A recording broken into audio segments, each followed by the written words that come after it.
Several years ago, I had two colleagues, and the three of us were talking about starting a business together. And one of them knows me for many, many years. And he was thinking about the three legs of the stool. And he's like, hey, I think you own this, and I think I own this. And Chris, I think you are going to own beauty.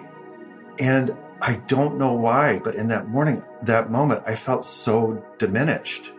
Like, really? Just beauty? What about all of this other stuff I've been working so hard on, strategy and all the rest of it? And I trust him enough to know me deeply and to sense that there was something really important here. And so rather than running from the concept of beauty, I wanted to, open the hood and really look and see what is here.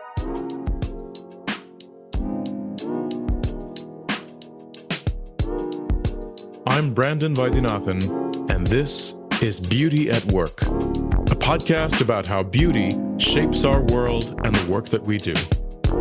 In this season, we're looking at beauty in science. This episode is sponsored by Templeton Religion Trust and the Institute for Advanced Catholic Studies at the University of Southern California. More about them later in the show. Hello, everyone, and welcome. I am so thrilled to introduce my guest today, Chris Everett. Chris is a musician, artist, designer, strategist, coach, farmer, and co-founder of an arts nonprofit in Western Wisconsin, among other things, I'm sure. With over 3 decades in brand expression and strategy, he's a master at using beauty as a powerful medium for transformation. From his early days in graphic design to deep dives into brand strategy and organizational culture, Chris's career reflects a persistent quest to uncover the deeper meanings of the beauty that we encounter in the world around us. And he's deeply influenced by the teachings of the Delicate Lodge, a lineage of medicine wheel wisdoms that emphasize ceremony and ritual design. Honored as the Minister of Beauty in 2020, Chris embodies the belief in the sanctity of deeply human work and the transformative potential of beauty. And through his diverse roles and experiences, Chris also aids others in navigating their unique evolutionary journeys. Chris, such a delight to have you here. Thanks for joining us. Thank you so much, Brandon. That was a beautiful intro. I really appreciate that.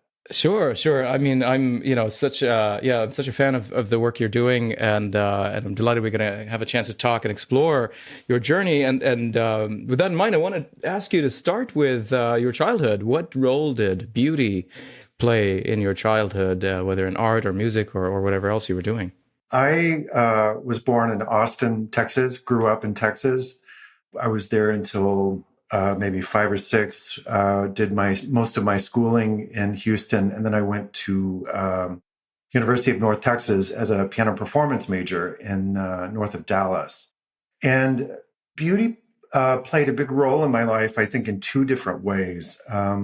One, through music, absolutely. I was one of those weird kids at 5 years old who told my parents, I want to take piano lessons. And evidently, I really meant it. I took to it like a fish to water and just, I soaked it up. It's how I thought. It's how I kind of processed the world. And from there, the other piece where beauty shows up, we were a religious family in a very religious place in the world, the Bible Belt. And I started playing piano in the church when I was in junior high and had a deep love early on for ceremony, for sacred spaces and the way that music met those sacred spaces. And it oriented me, I think, in a very particular way around the power of music and community very early on. Okay. So from music, how did you then, were you also doing visual arts at that time, or how did you, because you started doing some work in the visual arts as well, right? Yeah, I was a light artist early on. I was constantly drawing, but music was really my space. When I was in high school, I dabbled in just about everything, theater, picked up trumpet for a while, accompanied the choir, sang in the choir, had a few art courses. But interestingly, when I went to college, the end of my second year, several of my incredibly talented friends were graduating and were kind of freaking out about how they were going to make a living as a pianist or a performer. And I started exploring the university and discovered the graphic design program. And I remember that very first class, it blew my mind. I'm like, okay, this is happening. How did I know about this earlier? Because it's exactly how I think. I'm a visual thinker. And there's a whole other discussion about the ways that people are brought through school and taught how to think or process or regurgitate. And I have a hard time holding on to language, and I have a really hard time holding on to numbers and math. But I think visually, and so graphic design just really hit a beautiful sweet spot. And I ended up taking that path. I graduated with a Master of Fine Arts with a graphic design major, and it was a hard moment because music kind of hit the back seat, although it has continued to carry with me through the course of my life and now has a whole different expression in my world. All of these kind of different paths have come together now. But I really didn't investigate visual arts deeply until I was in college. And at that same time, the universe brought an incredible mentor into my life. He was my best friend's father. And I will never forget going to their house for the first time, his parents, his mother and father. She was an interior designer, and he was a creative director for Bloom Advertising in Dallas, Texas, and was also an extraordinary painter. And I walked into their house, and again, it was kind of like the graphic design. It blew my worldview open. I'm like, people live this way. This home is so exquisitely beautiful, and every thoughtful piece and how you are in the spaces. And they introduced to me the idea of living an artful life, an art-centered life, and what that means for every aspect of how you show up in the world and how it feeds you. And Ken, my friend's father, was one of the first men in my life who like really saw me. And he said, I would love to be a mentor for you if that would be valuable.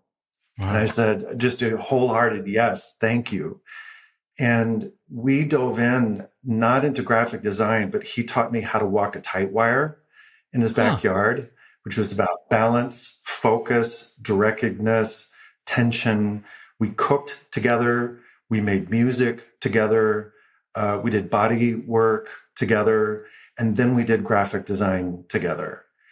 And he taught me an entire philosophy around art, design, and beauty, and the way that it embodied his life. And the ripple of that moment hits my life now very deeply, and how I live and my marriage, and a beauty-centered, art-centered life, which is not just an aesthetic, but it is a practice. It is a discipline.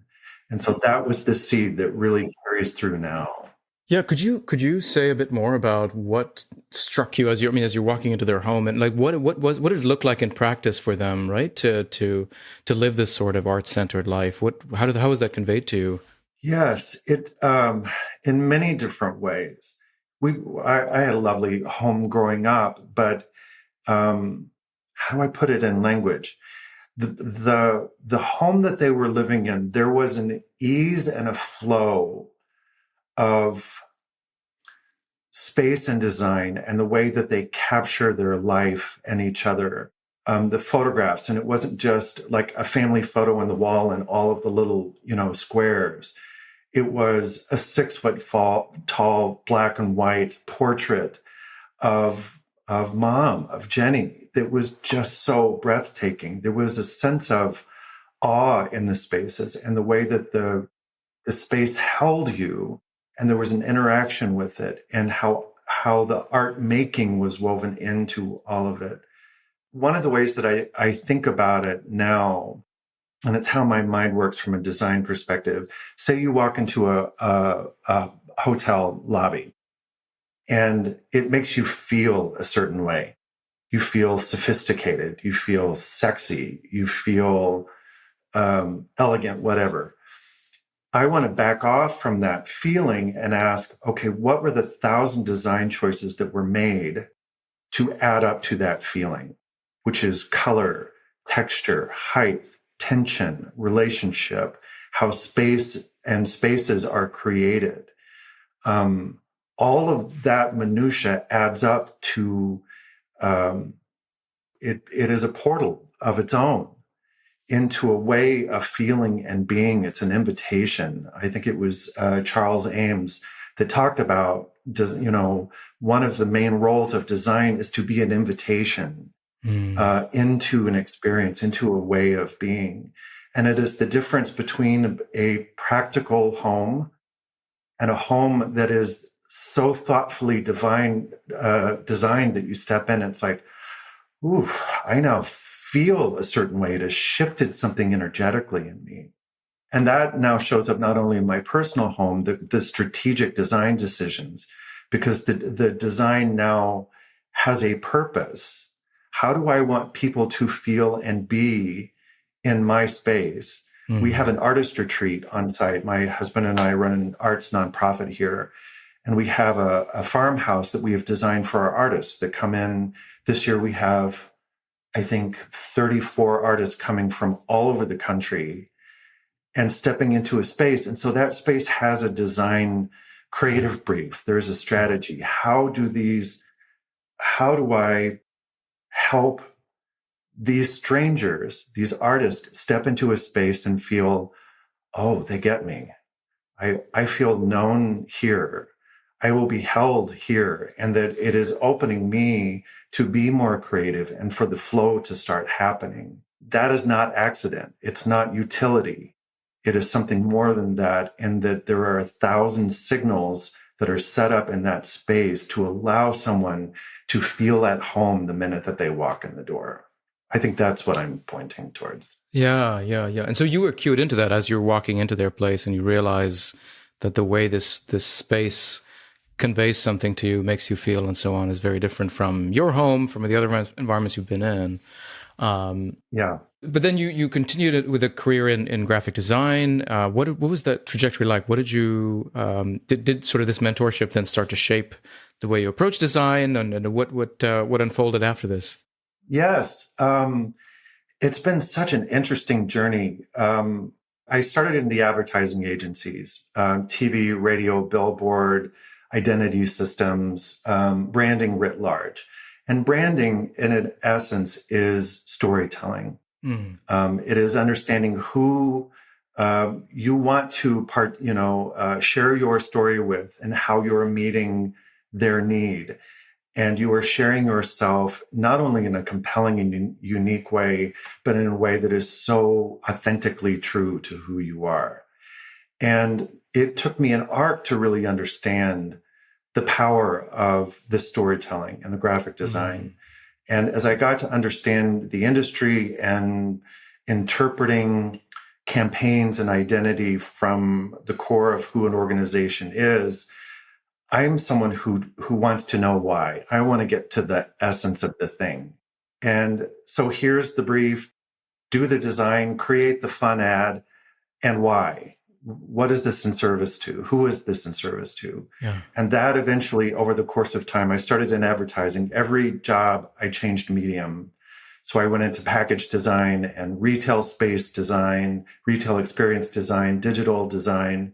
But I kept asking why, which brought me into brand strategy, which is building out a framework that articulates all of these things.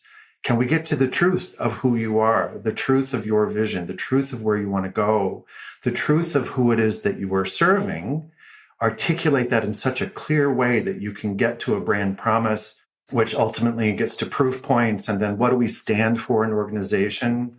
Beautiful. You can build these out all day long. And is it true? You can say this is who you are, right, but is the organization now embodying that from the inside? Is it authentic? Do we need to act differently to embody our best selves now? Which brought me eventually into culture work, culture design, cultural healing, cultural kind of reorganization and coaching, which of course ultimately leads to leadership. And so my work kind of went from that external storytelling piece now all the way into the heart of the organization, which is in leadership. And I recognized that for me to be in this space, I needed to do my own leadership development as well. And so I've been seeking out teachers and frameworks of all different kinds, some specifically in leadership development, but also just, I mean, this is all personal work, personal development. Who am I in this world? And so it's all kind of cyclical that way. But it's been an interesting arc because it kind of went from the outside to the deeply inside. Yeah. And then going back out again as you're working with leaders, right? And I'm curious to know what role then art or beauty has played in this journey, particularly in your work on leadership, both personally and in working with the leaders that you've served. As I mentioned before, I keep getting back to the why and how do we know that it's true and it's real?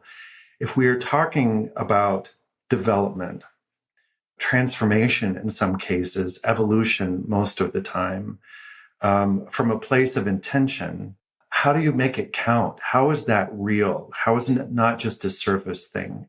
We can have an aha moment, but then how does that truly integrate into your life so that I am now being differently in the world? From a design perspective, I now took a step back and started looking at experience design, studying a lot of people. There, a really remarkable experience designer, Ida Benedetto, wrote a paper that is free online called Patterns of Transformation. And she studied the patterns of transformation through three completely different experiences and said, what are the frameworks under here? What are the languages under here?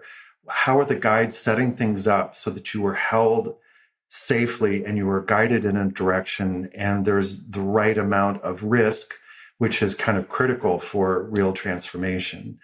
So they're kind of the core principles. But for me, getting back to my religious upbringing, I also just sensed in myself that there's something very powerful about ceremony, ritual, portal, sacred spaces, that this is not just outer work, this is inner work, which includes wisdom, values, taking on grief and trauma, your own narratives, but it's also spirit work, it's energy work, it's consciousness raising work. And that energetic container needs to be held differently than just a workshop in a conference room with a bunch of, Post-it white things on the wall. And there's nothing wrong with that. But it is a different level of like truly opening up and going into something much deeper.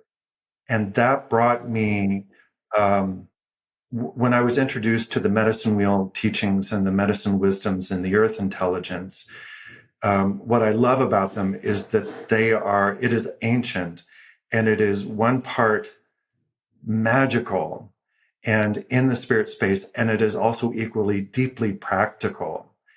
Here is something to do. Here is a way. One of the leadership tools called command is about raising up into observer self and assessing what is going on and what role am I playing and what is needed for everyone. And the diamond in the center is authenticity, sincerity, So now how do I also step into this from a place of my truest self with my voice? It's beautiful and it's such a practical tool. But all of this starts with my own personal practice. And so I want to teach some of these practices, teach some of these tools, and including some other things that I have designed and from some other places. But that's how beauty has entered into the experience side of it for real and true opening and transformation of individuals. You're listening to Beauty at Work. This episode of the podcast is sponsored by Templeton Religion Trust as part of a grant on the aesthetic dimensions of science. Templeton Religion Trust supports projects as well as storytelling related to projects that seek to enrich the conversation about religion. To learn more about them, visit templetonreligiontrust.org. This episode is also sponsored by the Institute for Advanced Catholic Studies, a global research center located at the University of Southern California. IACS works to create dialogue, spark ideas, and sustain academic research on Catholic thought, creative imagination, and lived experience. Learn more at iacs.usc.edu.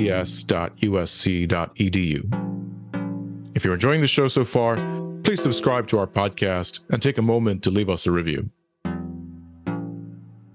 When we chatted last, you'd shared this moment when you had an insight or given an insight into your calling as a minister of beauty, and you had an aversive reaction to that phrase. Could you talk about the context around that experience and what that word meant to you and why you reacted to it that way? Oh yeah, thanks for the question. And this is the subject where you and I are both lighting up, beauty. Several years ago, I had two colleagues, and the three of us were talking about starting a business together. And one of them knows me for many, many years. And he was thinking about the three legs of the stool. And he's like, hey, I think you own this. And I think I own this. And Chris, I think you are going to own beauty. And I don't know why, but in that moment, I felt so diminished. Like, really? Just beauty? What about all of this other stuff I've been working so hard on, strategy and all the rest of it? And I trust him enough to know me deeply and to sense that there was something really important here. And so rather than running from the concept of beauty, I wanted to, open the hood and really look and see what is here. Why did I have a visceral reaction of being smaller rather than bigger? And so I started a journey of research on what is beauty, really. What do the scientists have to say about it? What do the philosophers have to say about it? Priests, poets, artists, other designers, strategists. And it was fascinating. And it completely reoriented it, the whole concept to me. John O'Donohue wrote an exquisite book on beauty called Beauty. And one of the things that he wrote in the book was when we experience authentic beauty, it feels like a homecoming. And that lit me up. I thought, that is it. That was what my friend Richard was pointing towards in the first place. And I have on my website my opening statement. I wrote this in 2020. An artist statement on beauty, why beauty, and kind of my whole journey of research and looking into myself and seeing what society has to say about it. And part of why it felt reductive is as a society, we've reduced it to just glamour. Yeah. And that's not what we're talking about here. The glamour is the veneer part of it. What John O'Donohue is talking about is this. What I've come to believe is that beauty is nothing less than a shy peek at divinity. It is the crack in the wall where we get to re-experience God, spirit, mystery, whatever that is. But it is also the thing that weaves us all together. It is the thing that lives inside of us. And therefore, why wouldn't beauty be at the center of all of our transformative experiences? It is the way that we are cracked open and we remember who we are and where we come from and how we are connected not only to each other, but to everything, which means that beauty needs to be handled with reverence and it needs to be handled with care and strategy. It isn't just decorating. And right around 2019, a friend mirrored back to me in the same way, Chris, you are the minister of beauty. And I recoiled at that too.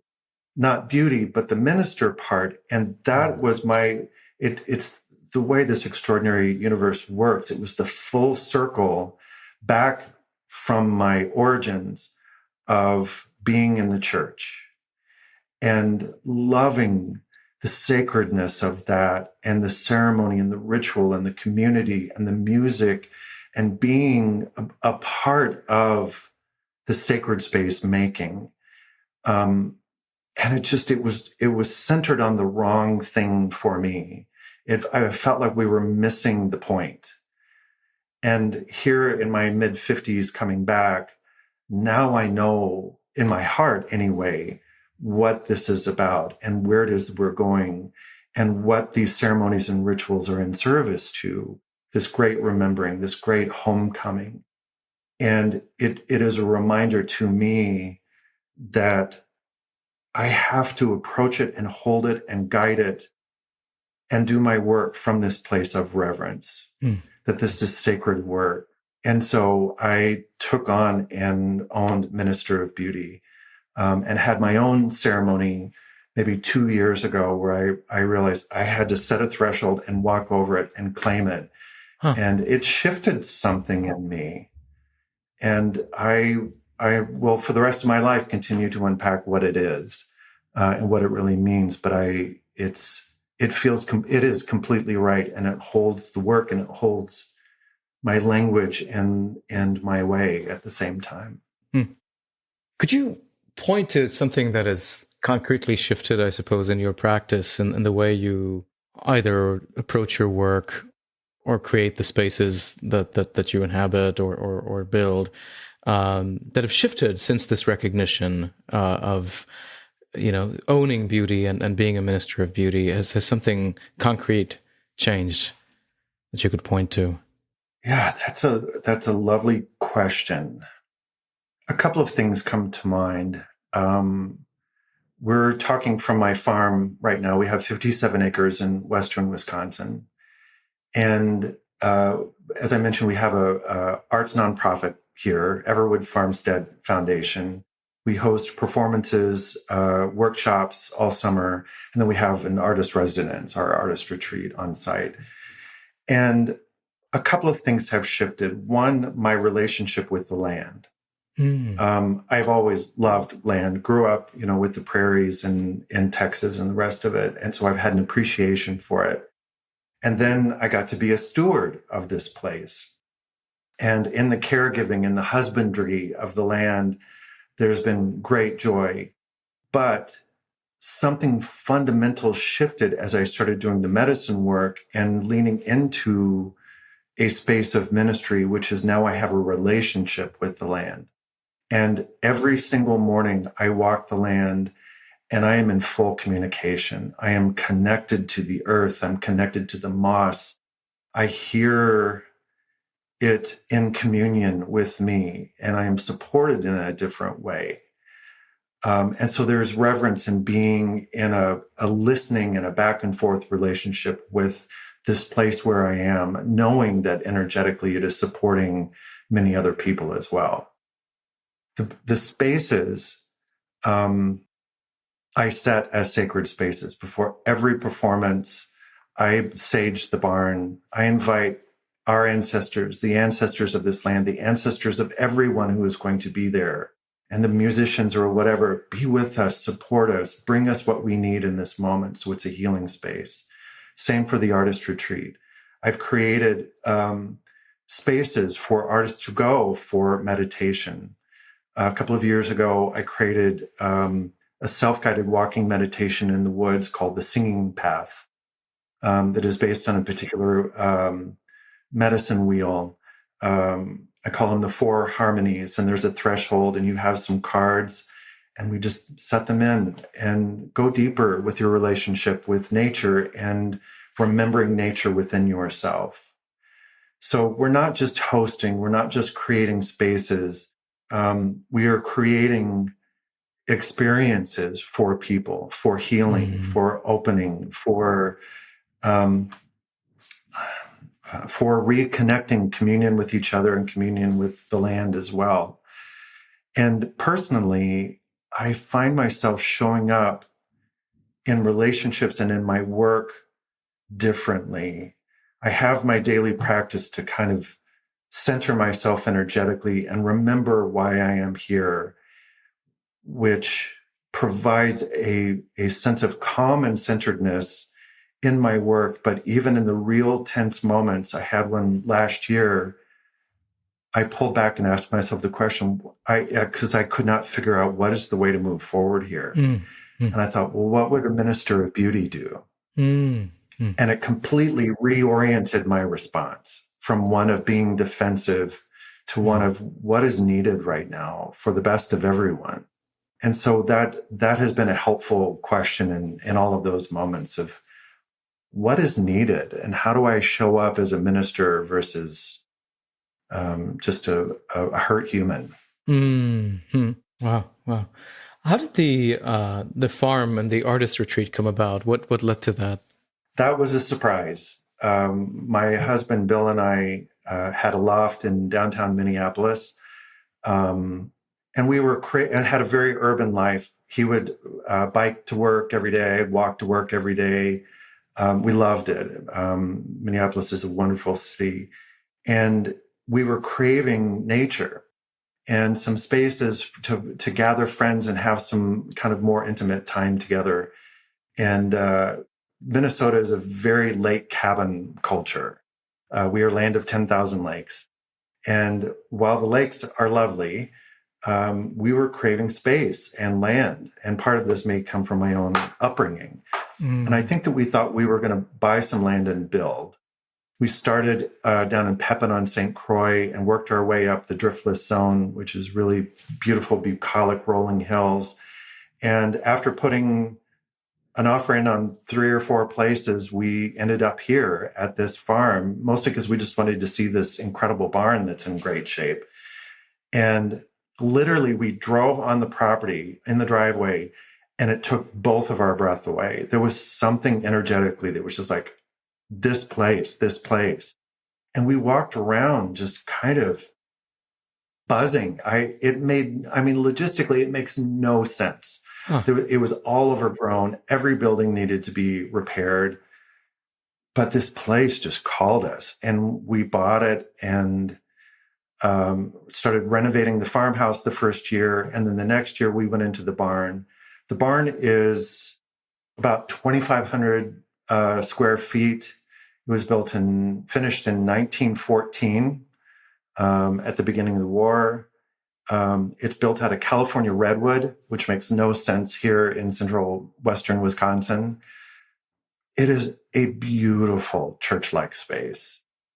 And the more that we were in there, we just felt like something's got to happen here. Something centered around community, healing community.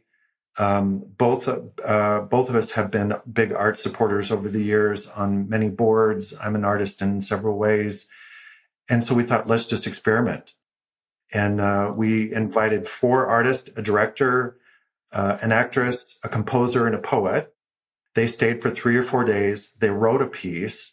We had maybe 30 friends show up, and we had this extraordinary evening in the barn. And I will never forget, we walked out of the barn at the end of the evening and stood on the edge of this field, and it was covered in fireflies. Our jaws were just dropped, but it kind of felt like Everett was saying, yes, yes. And so we thought, all right, was this good for us? Yes. Was it good for the artist? Yes. Was it good for the audience? Yep. Felt like it was good for Everwood. Let's try it again. And so we kept prototyping and testing and sharpening for about 2.5 years until we knew what it wanted to be. And evidently it wanted to be an arts nonprofit. And so did the brand work that I usually did for others, business strategy for ourselves, mission, vision, values. We created a board. We knew what our pursuits were going to be.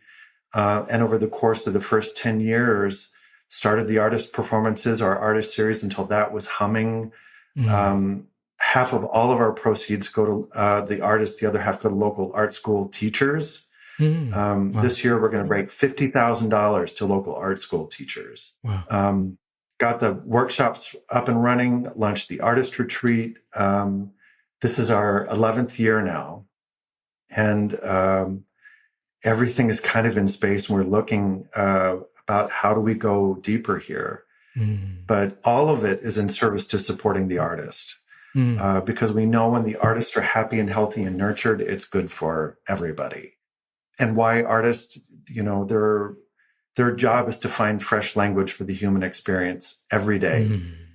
We are in a time where language seems to be failing us. It's turning into rhetoric. And maybe through dance or through a poem or through a song, we can reorient ourselves to the hard stuff. And of course, you put beauty on the top of that, and you've got something really powerful happening. Wow, extraordinary. How do you articulate the mission of your the artist retreats and your nonprofit? Like, what is ultimately the goal, would you say, there? Our mission is to host inspiring spaces for artists to perform, teach, and work in a natural environment. Okay. And our mission, again, which is all focused on the artist, we don't reference our audiences. Sure. Our vision, our hope as a result of that is to heal and reweave our broken communities back together again.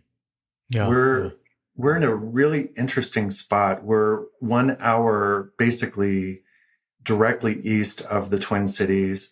We're an hour west of some larger cities in Wisconsin. And so our audience is a very diverse mix of urban and rural, all ages, all beliefs. And I think many of our audience members would never speak to each other on Facebook. Yeah. And yet here we all are in the Yeah. barn together, picnicking together, and experiencing some incredible beauty together. And we have witnessed over this last decade some real healing, truly, and some new maybe uncommon relationships that have come out of it as this has become a new community. And the reality is none of us are cardboard cutouts. Sure. And I think, social media and the rest may want us to believe that we're one-dimensional, that I'm defined by one thing. Yeah. And we're not. Yeah. And so we're all in the barn together, face to face. And how powerful is that for healing? Is there an example that stands out of one of these transformations, one of these changes that has come about because of beauty that you were able to catalyze? Yes, I will offer one story. We had an incredibly remarkable Cuban jazz and classical pianist here named Nachito Herrera. He lives with his family in Minneapolis now, is co-owner of one of our larger jazz clubs. And he was discovered as a kid in Cuba playing a major Rachmaninoff piano concerto and was brought to the States. He's an extraordinary talent. And he's played at Carnegie Hall and Lincoln Center and somehow said yes to come play in our barn on our, at the time, questionable grand piano. Okay. So Nachito was here. That week in particular, there was the shooting in El Paso that Monday, the week before, in Texas. It was heartbreaking. And that whole week, Bill and I talked about just how heavy our hearts were as the news stories kept coming in. And that Friday, we were driving to the farm from the cities, and there was an NPR piece about the impact of this on that community and those families. And we were both in tears. This was fairly early on. And we had a great discussion about the nature of this community and this barn, that if this is a sacred space, is this a space to take this on? Or is this a space that people come to get away from it, to see something and experience something different? And we chewed on that for about 24 hours and came to the conclusion that this actually is the space to take it on, but maybe take it on in a different way. Before every performance, I do a little experience design. If our mission and vision is about reweaving us back together, you can't go up and say, "Hi, my name is Chris. Our mission is and our vision is." We need to experience it. It's that transformational thing. And so I will do a little experience design before every show, not only to get everybody present because we are a listening room, but to remember what friend, neighbor, colleague feels like again. And so how do we navigate this without, again, dividing? Yeah. And so welcome to Everwood. We're so happy you're here. I have to be really honest. This has been a hard week. My heart is just hurting for what happened on Monday. Are you feeling the same? A lot of heads are nodding. And I said, I have a question for you. And that is, what do you need from Everwood tonight? Do you need camaraderie? Do you need cookies, sweetness, nature, friendship, a hand on the shoulder? What do you need tonight?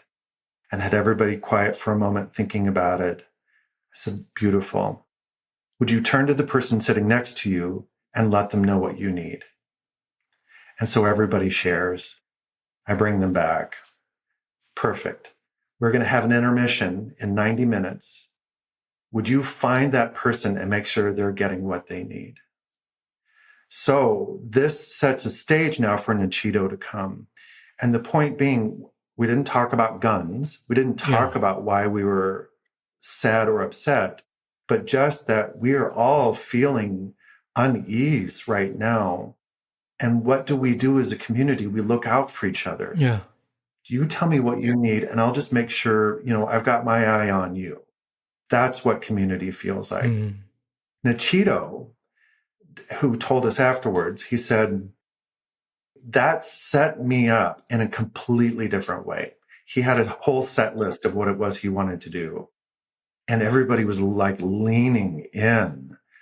And he said, I thought, I'm going to experiment with something. And he just started playing, and everybody was with him. He threw out the set list, and he went in a completely different direction than he thought he was going to go.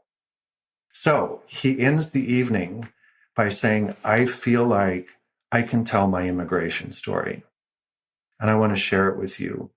And he talked about how he came to the States.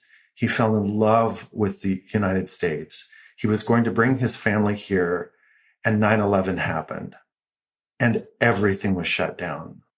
And he was separated from his wife and his kids for 2.5 years.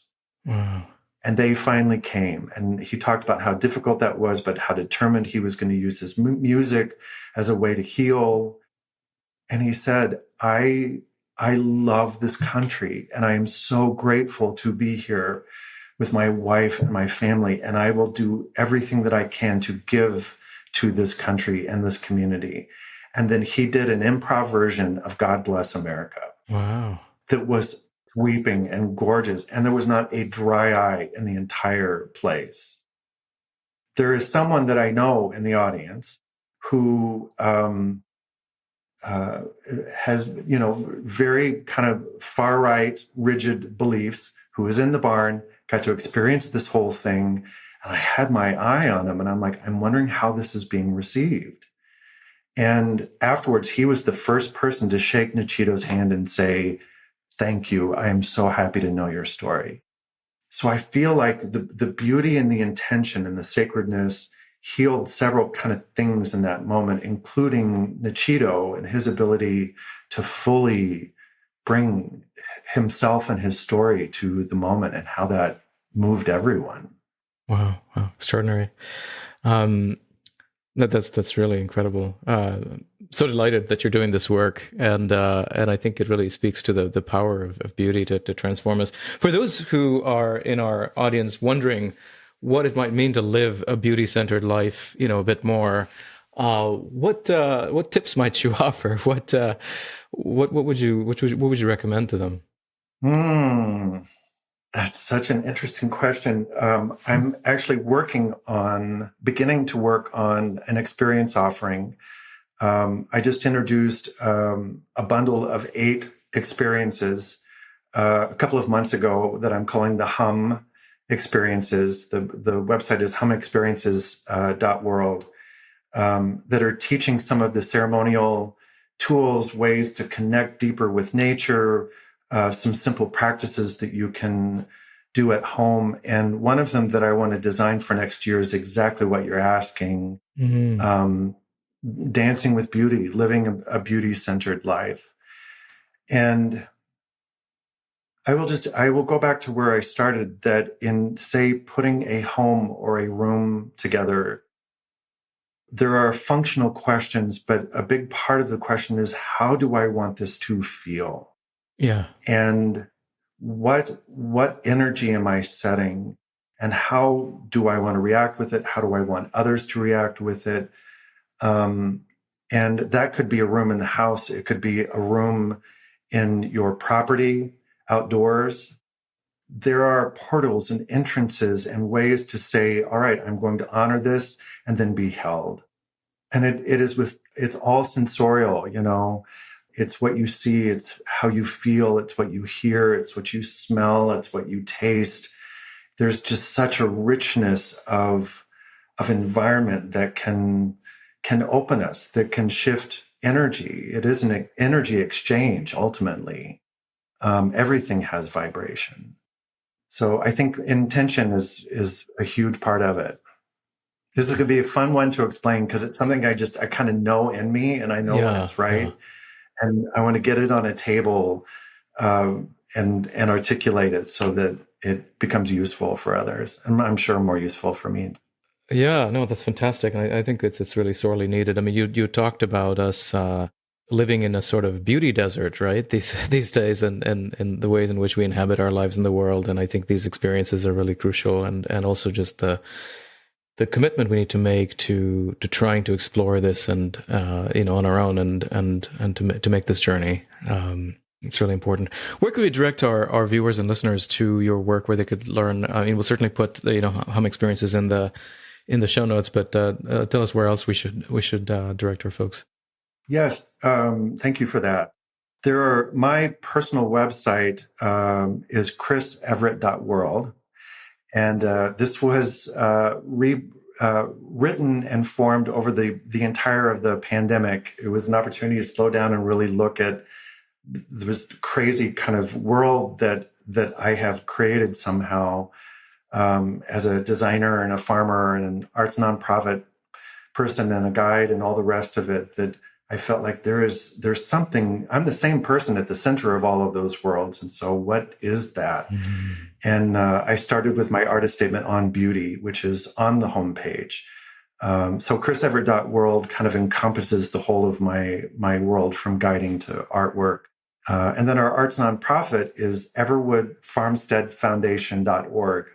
And we list all of our performances and workshops for the year, and you can see the good work that's happening out here and the beauty of this particular place, which I feel every single day deeply grateful to be able to be in relationship with. Wonderful. Chris, it's been such a delight. I've learned so much, and I'm sure our audience has as well. I'm so glad you were able to be with us and to share your story, your journey, and the amazing work you're doing. Thank you. I feel really honored to be asked to be a part of this podcast and the conversation, and it's been a joy getting to know you as well. It buoys me in many ways to know that you are researching what you are researching and asking the questions and dedicating yourself to it. It feels really important to me, obviously. Great, fantastic. Well, thanks, Chris. I look forward to seeing you soon, and this has been really wonderful. Thank you so much. Hey everyone, thanks for listening to this episode of Beauty at Work. Please be sure to check out our show notes for more resources from our guest. And if you like this episode, please be sure to share it with your friends. And please leave us an honest review. We'd love to hear what you think, and it helps to get the word out about our show. Music edited by Venkat Subramaniam, and the podcast was edited by Dave Visaya from Podcast Engineers. And thanks again to our two sponsors, Templeton Religion Trust and the Institute for Advanced Catholic Studies at the University of Southern California. A research project on beauty and science visit wellbeingandscience.com. Learn more about our broader project on beauty at work. Visit beautyatwork.net. Thanks again, and see you next time.